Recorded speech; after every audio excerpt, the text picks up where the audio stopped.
Narito na naman ang mainit na balita mula sa mundo ng social media na hatid sa inyo ni Madam Chika. Isang matinding pahayag ang binagsak ni House Speaker Martin Romualdez tungkol kay Pangulong Ferdinand Marcos Jr. na naging usap-usapan sa mga nakarang oras. Ayon kay Romualdez, ang Pangulo ay tila hindi nang susuportahan pa sa mga darating na hamon. Ito ay nagdulot ng matinding reaksyon mula sa mga kasamahan ng Pangulo sa loob ng administrasyon at mga eksperto sa politika. Paano kaya magiging epekto nito sa mga darating na araw? Alamin sa mga susunod na detalye. Sa kanyang mga pahayag, nilinaw ni Romualdez na ang desisyon na iwan si BBM ay hindi isang simpleng hakbang sa kabila ng mga akusasyon ng hindi pagkakasunduan.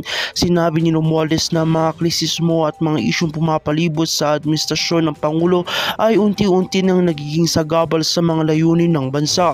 Pinagmulan ng tensyon ng mga isyong hindi natutugunan ng maayos at ito ang naging dahilan kung bakit may mga kasamaan si Romualdez na nagsasabing mas makakabuti kung magpapatuloy na lamang siyang mag-isa.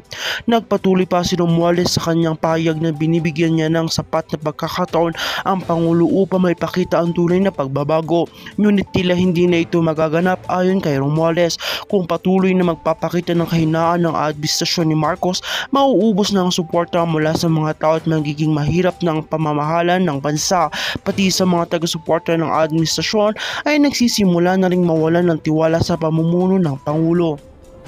Nagbigay din ng babala si Romualdez sa mga opisyal at miyembro ng gobyerno na patuloy na poprotektahan kay BBM.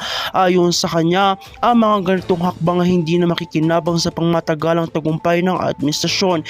Inisa-isa niya ang mga hindi pagkakaunawaan at mga pagsubok sa administrasyon ng Pangulo na naging sanhi ng pagkaantala sa mga mahalagang proyekto na inisyatiba. Nagbigay siya ng halimbawa na ilang mga hindi natutuloy sa programa na nakakaapekto sa mga mamamayan. Samantala, ang mga pahayag na ito ni Romualdez ay nagdulot ng kaguluhan at walang katiyakan sa mga kasama ng gobyerno.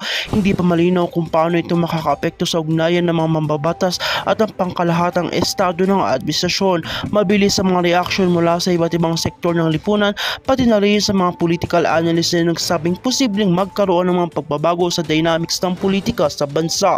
Sa ngayon, ang administrasyon ng Pangulo ay patuloy nagpupunyagi upang mapanatili ang kanyang posisyon sa kabila ng mga pagsubok na kinakaharap. Ngunit sa mga pahayag ni Romualdez, tila isang malupit na babala ng kahinaan ng liderato ay maaaring magdulot ng mas malalim na krisis sa politika ng bansa. Patuloy natin susubaybayan ang mga susunod na developments at kung paano ito makakaapekto sa hinaharap ng ating bansa. Iyan ang mga balita mula sa loob ng aming channel, at kung ikaw ay bago pa lamang sa aking channel ay huwag nang kalimutan mag-like, share and subscribe para updated ka sa mga panibagong balita.